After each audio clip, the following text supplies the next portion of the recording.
성경 봉독하겠습니다. 구약 성경 예레미야 애가 3장 24절 말씀입니다. 24절 말씀부터 26절까지의 말씀입니다. 내 심령에 이르기를 여호와는 나의 기업이시니 그러므로 내가 그를 바라리라 하도다. 기다리는 자들에게나 구하는 영혼들에게 여호와는 선하시도다.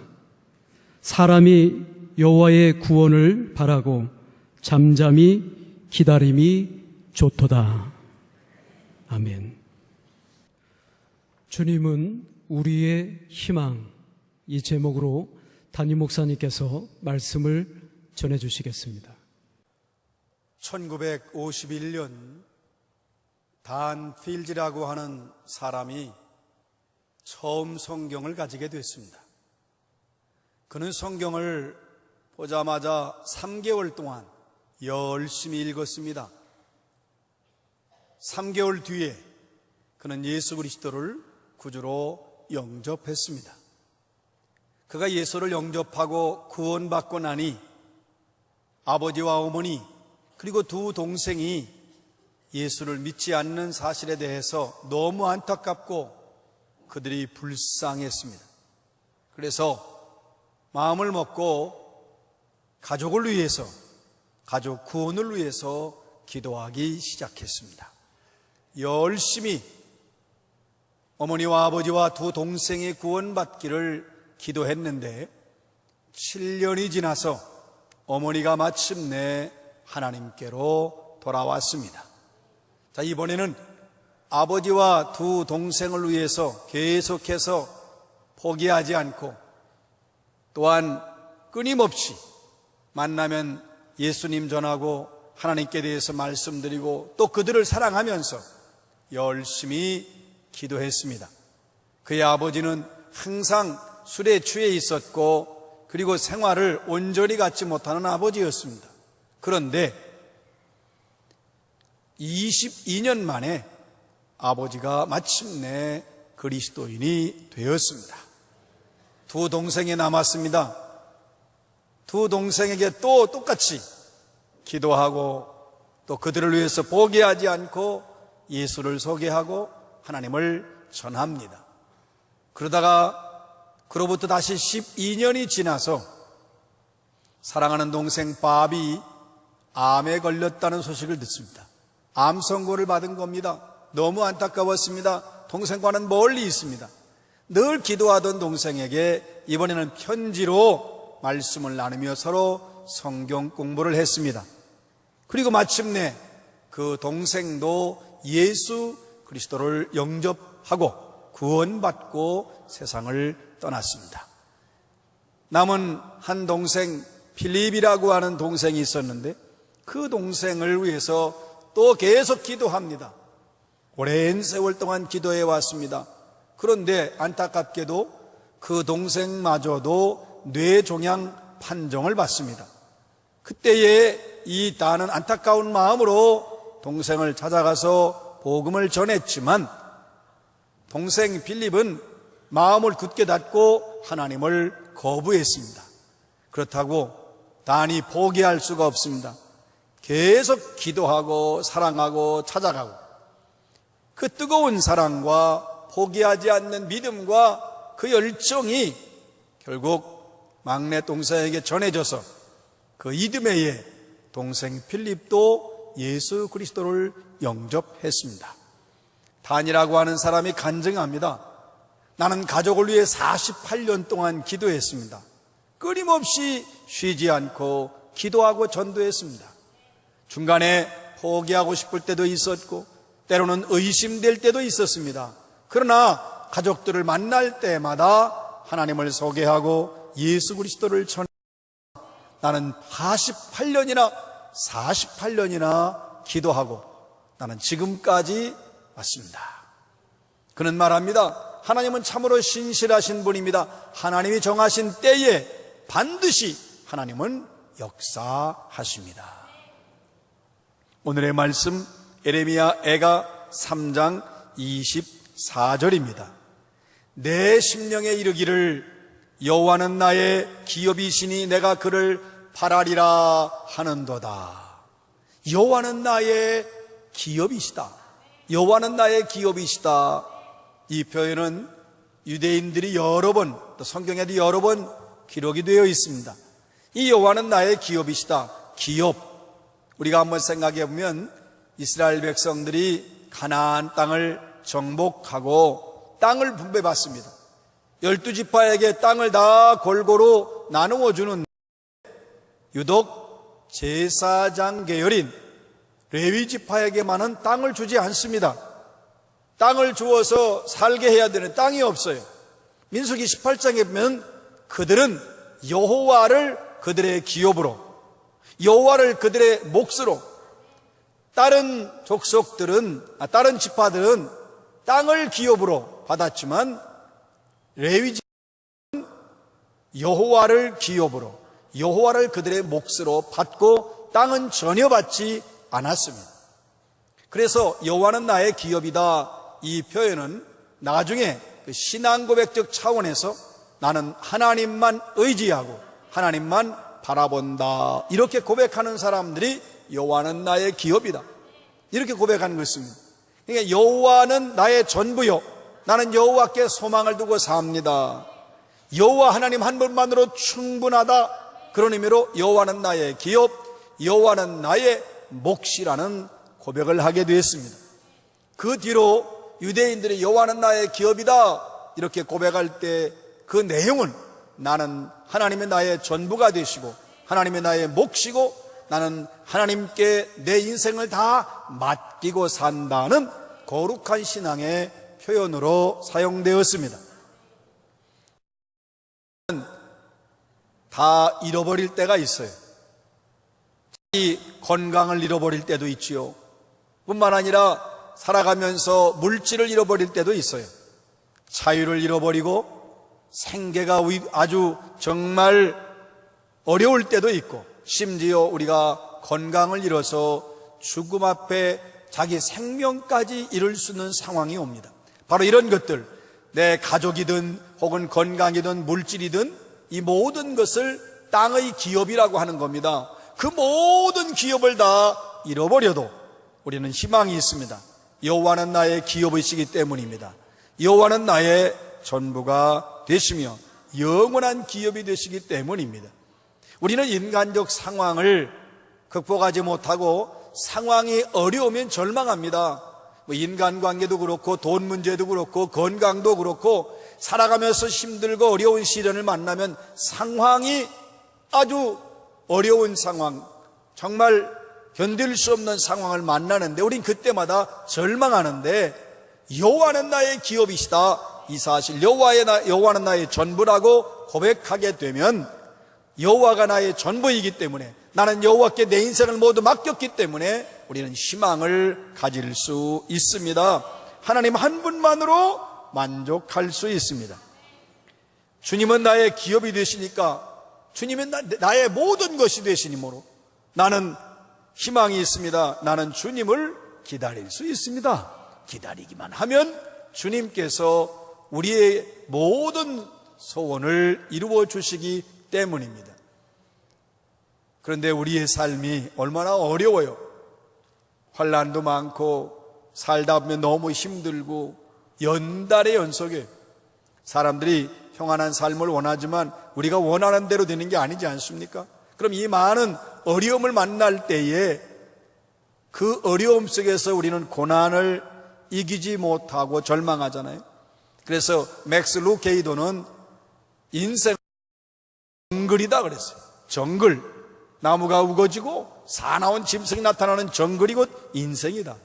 물론 우리가 살아가는 곳에 뭐 나무가 나타나고 또는 짐승들이 있는 앞에 어딘지 분간할 수 없는 그런 정글이라는 뜻이 아니고, 우리가 인생을 살다 보면은 건강이 갑자기 무너져요. 뜻밖의 어떤 분들은 나에게도 이런 어려움이 오리라고는 미처 생각하지 못했다. 그래서 건강이 무너지면 그게 정글과 같은 거죠. 앞이 캄캄하니까. 잘 안정되게 다니던 직장에서 우린 직업을 잃을 수도 있어요.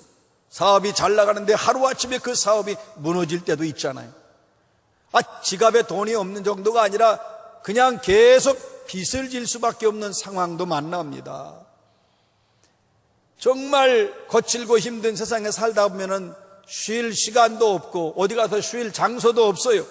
외롭고 쓸쓸합니다. 그것만이 아닙니다. 미래가 불투명합니다. 앞이 보이질 않아요.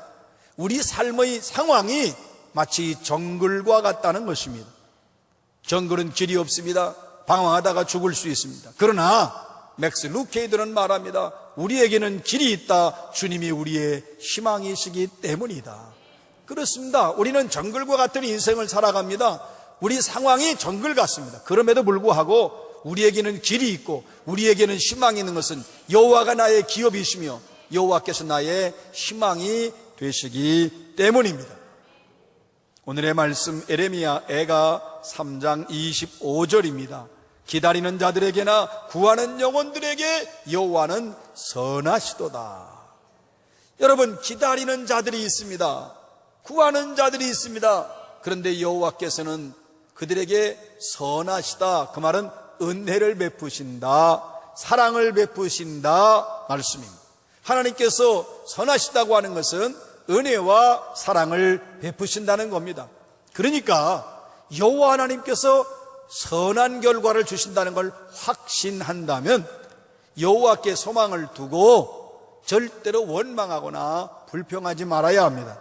사람들이요, 일단 상황이 정말 무너지고 절망적인 상황에 오면 대부분 사람들이 원망하고 누구 때문에 원망하고 분노하고 뿐만 아니라 그럴 경우에는 한숨만 쉬며 탄식하는 경우가 너무 많아요.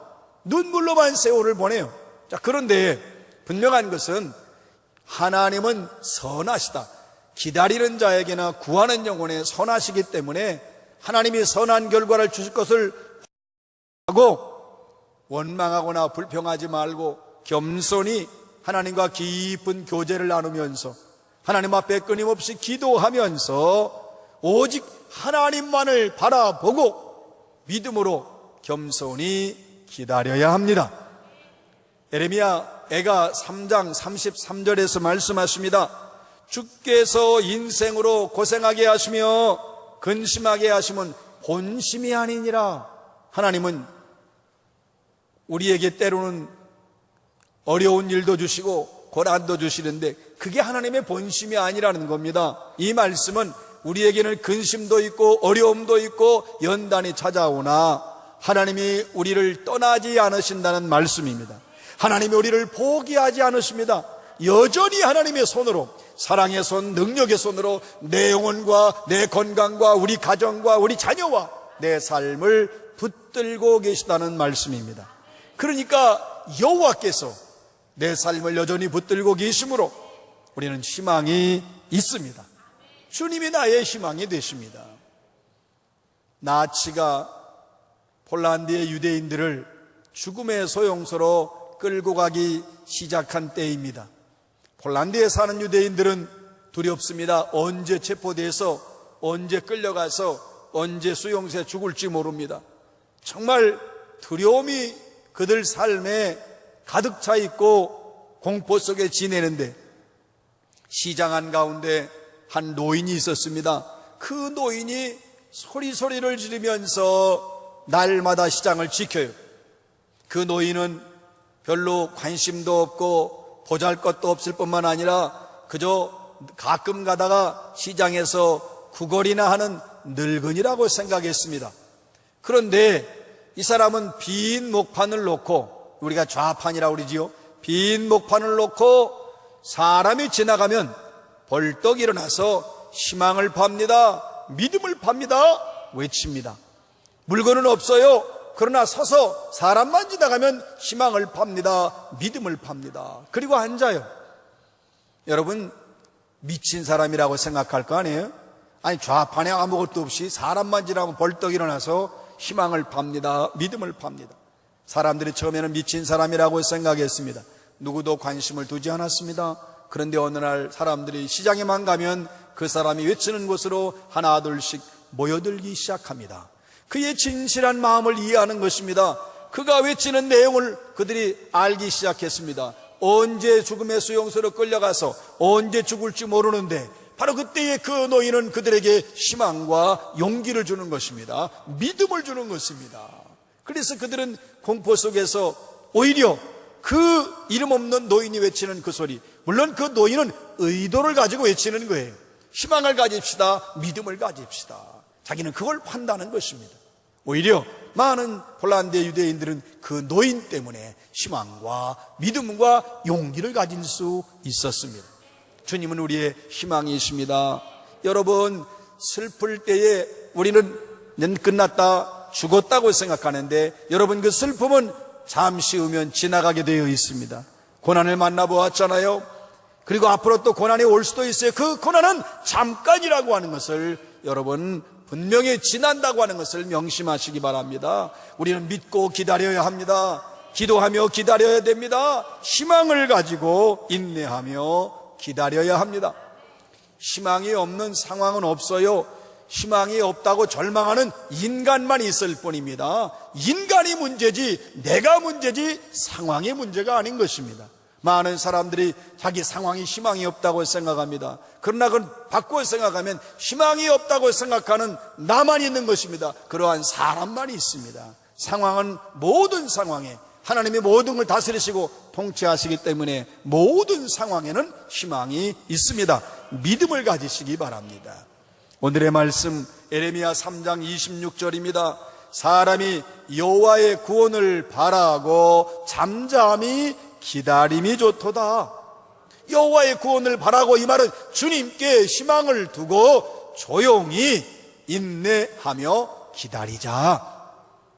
지금은요, 기다리는데 사람들이요 못 기다려요.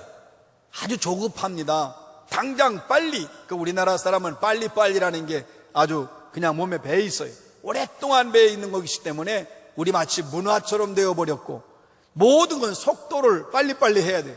빨리 가야 되고, 뿐만 아니라 음식도 인스턴트 식품이 얼마나 많아, 별의별 게 다 있습니다. 그냥 물만 보면 되는 것도 있고 렌즈에 한번 들어가면 끝나는 것도 있고. 그런데 여러분, 믿음이라고 하는 것은 당장 그 자리에서 해결되는 것이 아니라 하나님의 때를 기다리는 것입니다. 하나님이 때에 하나님의 방법으로 하나님이 주시는 그 때를 기다려야 합니다. 출애굽기 14장에 보면 이스라엘 백성들이 애굽에서 나와서 이제 가나안을 향해 가는데 처음 만난 그들의 장벽은 홍해였습니다. 앞에 홍해를 놓고 어떻게 할까? 정말 나아갈 방법이 없는데 뒤에는 바로의 군대가 추격합니다. 진퇴양난이지요. 백성들은 그때에 모세를 향하여 외칩니다. 애굽에 매장지가 없어서 우리를 이 광야에서 죽게 하느냐? 차라리 우리가 저 애굽 땅에서 죽었으면 좋았을 걸, 여기까지 와서 우리가 이렇게 여기서 죽어야 하느냐? 원망합니다. 그때 모세가 외칩니다. 두려워하지 말고 너희는 가만히 서서 여호와께서 오늘 너희를 위하여 행하시는 구원을 보라. 오늘 본 애굽 사람들을 다시는 보지 못하리라 외칩니다. 여호와께서 너희를 위해 싸우시리라. 너희는 가만히 있어라. 하나님이 싸우십니다. 하나님이 지키십니다. 하나님이 붙드십니다. 그러니까 잠잠히 참고 견디라고 말했습니다. 여러분, 모세의 말대로 하나님께서 함께 하셔서 이스라엘 백성들은 갈라진 홍해를 헤치고 나아갈 수 있었습니다. 사랑하는 여러분, 우리가 눈에 보이지 않는다고 해도 우린 절망하면 안 돼요. 눈에 보이지 않아도 희망을 가지고 믿음으로 나아가야 합니다. 기다려야 됩니다. 기도하면서. 손에 안 잡힌다고 당장 뭐가 안 보인다고, 아닙니다. 손에 잡히지 않아도 우리는 믿음으로 희망을 가지고 기도하며 기다려야 합니다. 예수님께서 십자가에서 그 고난을 참으신 거예요. 구원을 기다리신 겁니다. 또 예수님 말씀했잖아요. 끝까지 견디는 자는 구원을 얻으리라. 끝까지 견뎌야 돼요. 끝까지란 말은 하나님의 응답이 있을 때까지, 하나님이 정하신 그때까지 끝까지 견디는 자는 구원을 얻으리라. 여러분, 조금만 더 참으시기 바랍니다. 한 번 더 참으시기 바랍니다. 끝까지 견뎌야 됩니다. 끝까지 참고 견디고 나아가야 합니다. 우리는 내가 혼자라고 생각할 때가 많습니다. 그래서 너무 외롭고 쓸쓸하고 지치는 거예요. 그러나 내가 혼자라고 생각하는 것이지 하나님은 나와 함께 하십니다. 즐겁고 기쁠 때도 함께 하시지만 내가 죽음의 자리에 이를 때에도 하나님은 하십니다. 하나님이 함께 하심을 확신하시기 바랍니다. 가까운 친구도 나를 배신할 때 있습니다. 나를 이용할 뿐만 아니라 나를 배신합니다. 하나님은 나를 배신한 적도 없고 하나님은 나를 포기하신 적도 없어요. 어떤 때는요, 가족들도 등을 돌립니다. 피를 나는 형제들도, 부부 사이도 등을 돌릴 수 있습니다. 그러나 하나님은 단 한 번도 나에게 등을 돌리신 적이 없습니다. 우리는 저 하늘나라 약속의 땅을 기다리는 사람들입니다. 우리는 내일과 모레 내 인생의 앞길에 있을 미래 약속의 땅을 기다리는 사람들입니다. 이 약속의 땅은 끝까지 믿음을 가지고 기다리는 자에게 주어지는 하나님의 선물임을 명심하시기 바랍니다. 끝까지 견뎌야 돼요. 믿음으로 견디는 거죠. 그냥 버틴다는 것이 아니라 믿고 기도하며 하나님께 소망을 두고 견디는 것입니다. 인내하는 것입니다. 끝까지 포기하지 않는 사람, 이 사람을 포르투갈어로 가라라고 합니다. 가라. 어디로 가라는 게 아니라 단어가 가라요. 그 가라라는 뜻이 재미있는데 발톱이라는 뜻입니다. 저 낭떠러지기 절벽에 떨어지게 됐는데 발톱으로 그 낭떠러지기에 조금 남아있는 그 흙무더기를 잡고 있는 거예요. 그런데 얼마나 강하게 잡고 있는지 절대로 떨어지지 않고 붙들고 버티는 사람, 그 사람을 가라. 포기하지 않는 사람이라는 거예요. 발톱이라는 거예요. 여러분, 우리가 유일하게 믿음으로 주님을 신뢰하는 것이 바로 이와 같은 것입니다. 믿음으로 포기하지 않는 거예요. 발톱으로 그 절벽을 붙들고 있어서 끝까지 떨어지지 않는 것, 이것이 믿음입니다. 주님을 신뢰하는 믿음, 주님께 희망을 둔 믿음, 절대로 포기하지 않는 믿음.